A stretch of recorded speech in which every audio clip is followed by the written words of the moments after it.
Hello, my dear students. Welcome to my YouTube channel. We are continuing the Western political thought. This is the lecture number 3. We were discussing about the Plato in first lecture. We discussed the background about the Plato, why the Plato is worrying about the ideal state, why he wanted to establish the ideal state.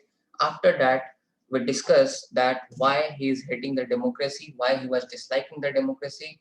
In the first lecture, we have discussed these two concepts. In second lecture, we discussed the Plato's theory of ideas or forms or the allegory of caves, which he explains. Okay, and in third lecture we are going to discuss about the theory of justice, and in this lecture we will also discuss about the theory of souls, because without understanding the theory of souls we cannot understand the theory of justice. For Plato, justice is very important element. Okay, because without justice we cannot establish the ideal state. Justice is the foundation of the ideal state. Therefore, justice is very important. The Republic, which is the book of Plato, the subtitle of this book is concerning justice. From this fact, you can observe that how much emphasis does the Plato give to the idea of justice. So let us start with the theory of justice which was given by the Plato. But before analyzing the Plato's theory of justice, we will also observe the various prevalent ideas or notions which was there in the Athens at the time when the Plato was giving his own notion, his own idea of justice. Okay, so let us discuss. So as I told you earlier, the Plato was not happy with the existing democratic regime in Athens. Thus, his ultimate aim was to establish an ideal state, and justice is inevitable part of an ideal state. Without justice, you cannot establish an ideal state. Justice is the foundation of an ideal state, as I told you. So you can write this that the idea of justice has been the core concern of the political philosophy from Plato to Marx, Marx to John Rawls, and from John Rawls to Amartya Sen, who is the Indian political thinker. So I have told you about this point, that the subtitle of his book was concerning justice. And if I have to tell about the Plato's notion of justice, then we can say that Plato described the justice, that justice is the greatest good that an individual can achieve as the member of society. But before discussing the Plato's theory of justice, we will analyze the different prevalent theories which was there in Athens. So the first one is the traditional theory of justice, the second one is the radical theory of justice, third one is the pragmatic theory or the contractual theory of justice. Okay, so these all theories were discarded by Plato, and after discarding this theory, after contradicting these theories, he gave his own idea, his own theory of justice, which is known as the Platonic theory of justice. Okay, so first of all, let us discuss the traditional theory of justice. So the Cephalus and Polemarchus, these two thinkers, these two philosophers were the exponents of the traditional theory of justice. According to the Cephalus, the justice is nothing but doing one's duty, telling truth, as well as paying back one's debt. If you are doing these three things, then this is the justice. But Plato discarded his idea. He told that suppose you have taken or borrowed a knife or weapon from a person who later became lunatic or mad, then is it the right decision to pay his debt back? That means, should we return his knife or his weapon back to him? So this is not the good idea, because he has turned lunatic or mad, so he might harm himself as well as the whole society. So paying back one's debt cannot be the ingredient of justice. So that in this way, Plato discarded this point. Okay, his notion of justice. So I will tell that how Plato discarded all the existing theory of justice, but you do not have to write in your answer sheet. You have to just frame the answer the way I have presented in my slides. Okay. The second one is the Polemarchus. Polemarchus was the son of Cephalus. He suggested that justice is giving every man his due. That means harming your enemy and helping your friend. Okay, in other words, that the person who is harming you, you should harm him, and the person who is good to you, you should behave nicely to him. So, according to him, this is the justice. So, the justice means being good to your friend and evil to your enemy. So, the Plato also discarded his idea. He told that suppose that there is a king, and if his friend committed the crime, and a man came to king and complained that your friend has stolen my jewelry. In so the according to the Polemarchus, the king would not punish his friend who is the culprit, who has committed the crime. So this is the injustice in itself. Therefore, he also discarded his idea. The second radical theory of justice, which has been propounded by the Thrasymachus. So according to Thrasymachus, he says that the justice do not exist at all. Justice is nothing but the interest of stronger. Might is right according to him. He says further that the laws made by the state are representing the interest of stronger and they are imposed on the weaker. Okay, so this was the bitter truth of the society at that time. However, the Plato also discarded this point. Actually, Plato faced many problems and Plato faced the difficulty in contradicting this point, but however, he contradicted his idea. He told that the law of the states are not only in the interest of stronger, but it is in the interest of all. Okay, so in this way, he discarded his idea that the law is not about the stronger, law is about all, and law is protecting and promoting the interest of each and every individual, each and every member of the society, not only the stronger persons. Okay. After that, the Glucon, who was the exponent of the pragmatic theory of justice or the contractual theory of justice. According to him, justice is the interest of weak. Actually, he argued that the weaker people are not capable enough to protect themselves. Therefore, they came together and they formed the state. Hence, the state is for the protection of weak. However, on the same line, how he discarded the radical theory of justice, in same manner he discarded the pragmatic theory or the contractual theory. He said, no, the state is for the protection of each and everyone. It is not meant only for the weak. Okay, this is so the state is for the weak as well as for the strong. So in this way, he discarded all the prevalent theories or ideas or notion of the justice which was prevalent in Athens at that time.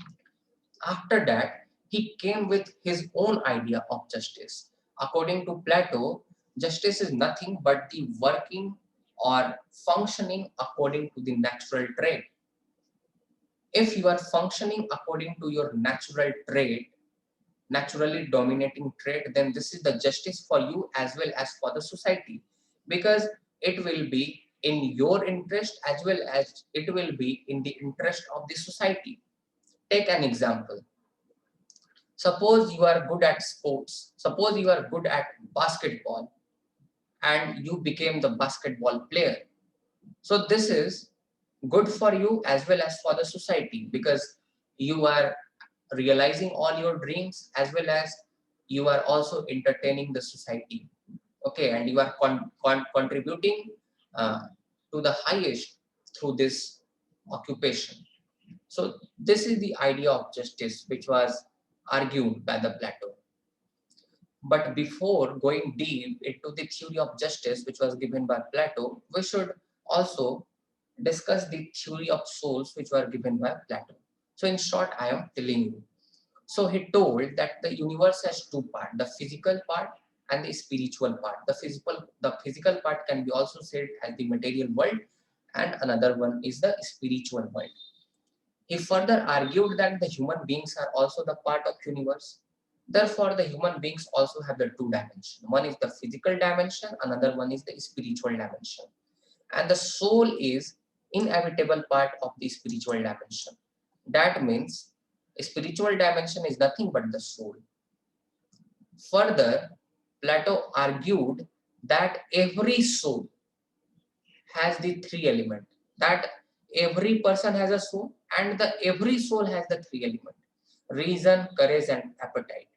However, he further told that they are not equally dominant in each and every person. It might be the case that the reason might be dominant in few person, the courage might be dominant in few other person, and appetite or desire might be dominant in few others. Okay. So according to Plato, the people should work according to their dominating traits. He further says that the person with reason should rule the society, should rule the state, should administer the state.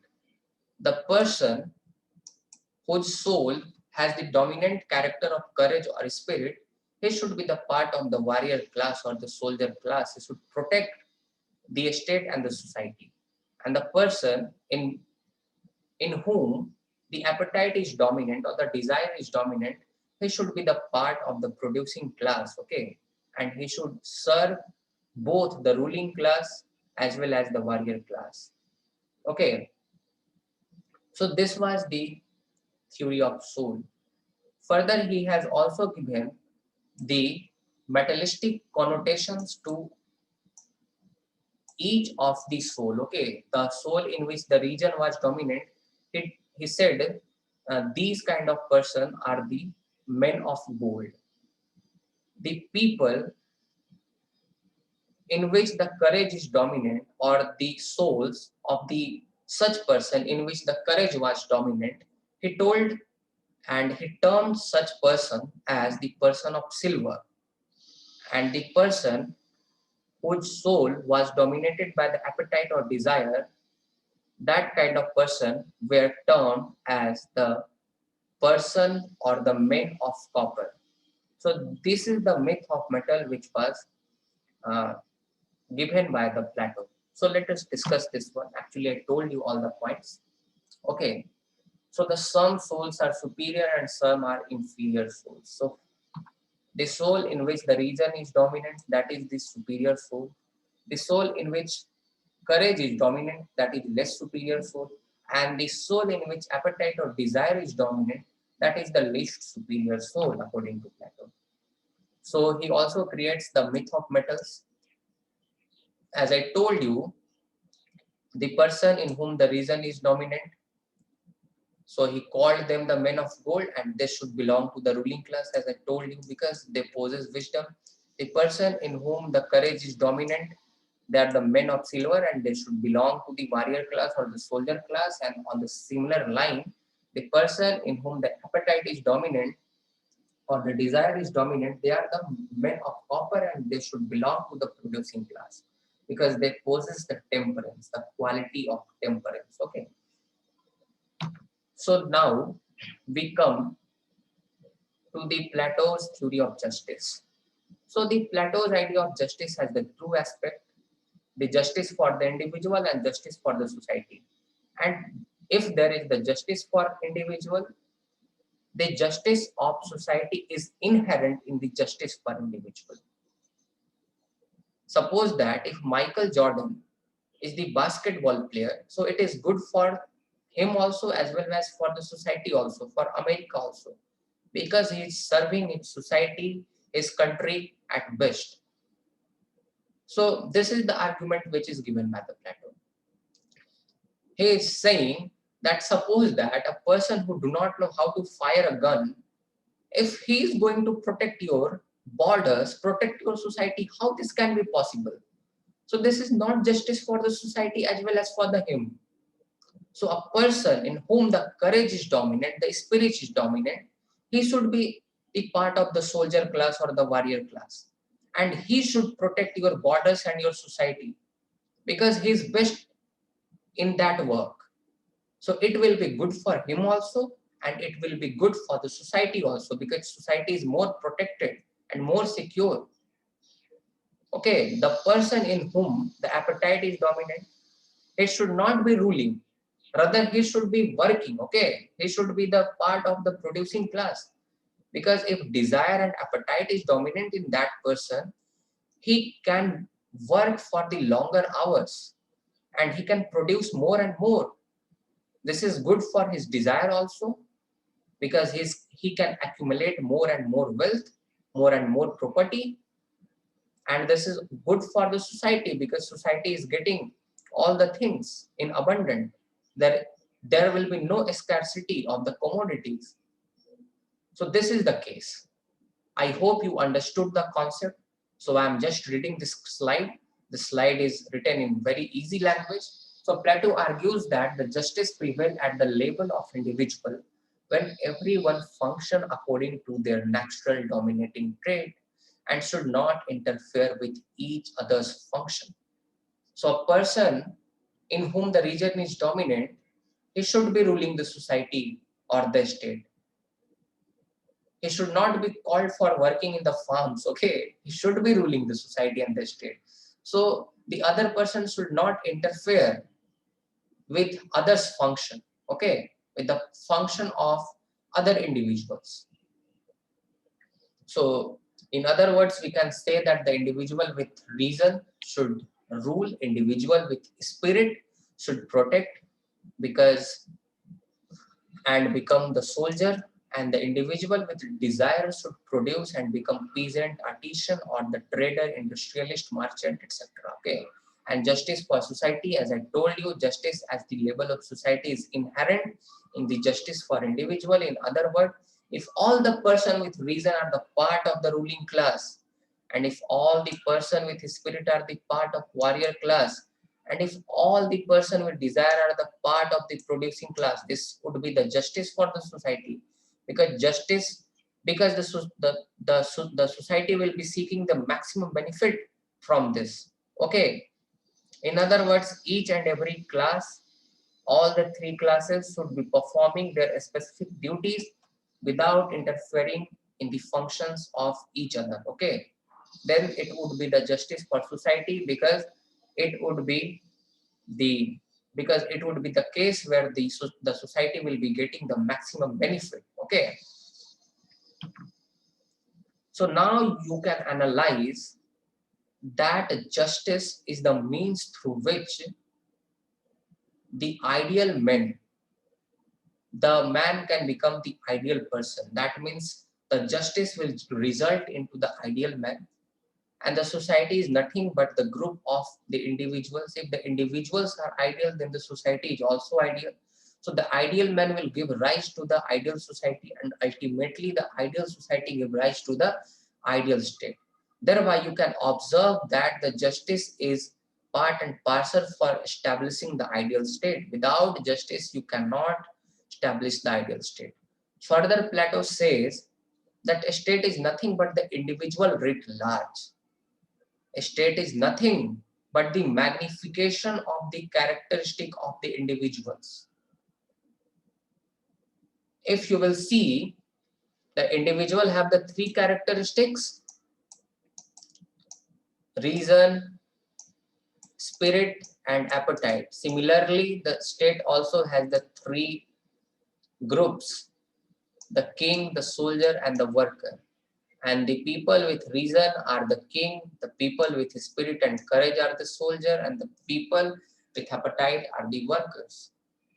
So the state is nothing but the individual writ large, the magnification of the characteristics or the dominating traits of the individual. Okay, so we will discuss this point in great detail in our upcoming videos, when we will discuss about the features and characteristics of the Plato's ideal state. So after after this lecture, we are going to discuss about the Plato's theory of education. Why the theory of education is important? The theory of education is important to realize the theory of justice. How one would know that? How one would know that in a specific person, reason is dominant or courage is dominant or the appetite is dominant. You should have some criteria. You should have some criteria to understand that yes, in this person, the courage is dominant, so he should be the part of the warrior class. So this can be done through the education. There will be a systematic and progressive scheme of the education. There would be the screening at different levels, and the people who will pass all the different level, then they then we can conclude that this person has the dominating reason and this person deserves to be the part of the ruling class.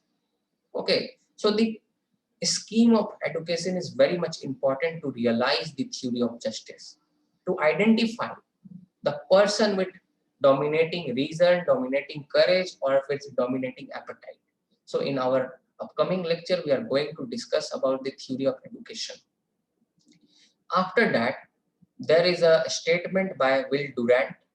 The Theory of Philosophy is his book in which he wrote about the Plato's perfect state. So the Plato's perfect state is such that the industrial force are producing. The industrial force are nothing but the workers in whom the appetite is dominant. They are producing, but they are not ruling. Okay. The military forces, that means the soldiers, the person in whom the courage is dominant, they are protecting, but they are not ruling. But the forces of knowledge and science and philosophy, but the people with reason, who are the part of the ruling class, who have the knowledge, science and philosophy, they are ruling, but they are nourished by this working class and protected by this soldier class. So this has been written by the Will Durant. If you will read this, I'm reciting this, the industrial forces would produce but not rule. The military forces will protect but not rule. The forces of knowledge and science and philosophy will be nourished and protected, and they would rule, as I told you, okay, as I explained you. And there is the quotation of Sabine, the comment on the theory of justice by Plato, okay. So according to Sabine, the Plato's theory of justice is the bond which hold the society together, okay. So now we come to the criticisms, that what are the criticisms of the notion of justice which was given by the Plato. So the Plato's justice is based on the principle of one man, one job. That one person have to perform only one job. Okay, there is the division of work. There is the specialization of work. Okay, it will make the life monotonous. One person always have to do one work for the whole life. This will make the life monotonous, and this will deprive the individual from all around development. The second one is the Plato's classification of the three classes: the men of copper, the men of silver, and men of gold on the basis of theory of soul is illogical. Is trying to say that in few person the reason is dominant, in few person the spirit is dominant, and in few person the appetite is dominant. But this is the not the case in reality. Okay, if you will see that the individual do not only have the one element of the soul, one dominating element. It appears that an average human being has all these three elements in him in the equal amount. These three elements are equally dominant in an average person. So you cannot say that in few person the reason is only dominating or the only spirit is dominating. These all three traits, these all three elements are seen and are equally dominant in an average person. So this classification is illogical. Also, the Plato has given the power in the hand of one class, that is the ruling class, is the dominating reason. So it would result into the abuse of power. As you have heard the quotation of Acton, that power corrupts and absolute power corrupts absolutely. So if you are giving the absolute power in the hand of one class, it will definitely abuse the power. After that, the theory of justice of Plato focuses more on duty rather than right. The Plato's theory of justice do not talk about the rights. It only talks about the duty, that the duty one person have to perform in his life. Another criticism is the economic power has been also concentrated in one hand, actually in one class, and that class is the working class, producing class, the people with dominating appetite. So they are only supposed to acquire the property. When you will study the scheme of communism, of wives and property of Plato, you will realize that Plato is stopping the guardian class. He claimed two classes as guardian class, termed two classes as guardian class, the ruling class as well as the warrior class. And he is stopping the guardian class to have the private family and private property. So the concentration of property would be in few hands. That will be in the hand of the producing class. So this is against the notion of the natural rights, because property is the essential element of the natural rights, life, liberty, and property. And Plato is stopping the guardian class, the ruling class, and the warrior class from acquiring the property. Okay, so this is also the criticism of Plato's theory of justice. I hope that you have understood the concept. If you like this, then please give a thumbs up, please share this video and subscribe my channel. And please, my dear friends, if it is possible, please support me through Google Pay or Phone Pay. I will be very grateful to you, because I am working very hard for you all. So please motivate me and please support me. Thank you very much. Have a nice day.